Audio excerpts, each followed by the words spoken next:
ای خالق الهی، اگر من یا خانواده‌ام، بستگانم یا نیاکانم از ابتدای خلقت تا اکنون تو و مخلوقاتت را با افکار، کلمات، کردار و اعمال خود رنجانده ایم و تو را ناراحت کرده ایم، از تو عذرخواهی می‌کنیم و می‌خواهیم که ما را ببخشی.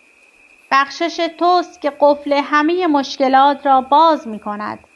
بگذار با این کار همه خاطرات منفی، موانع، انرژی‌ها و ارتعاشات پاک، خالص، رها و بریده شوند و این انرژی‌های ناخواسته به نور خالص تبدیل شوند و حتماً اینطور خواهد شد.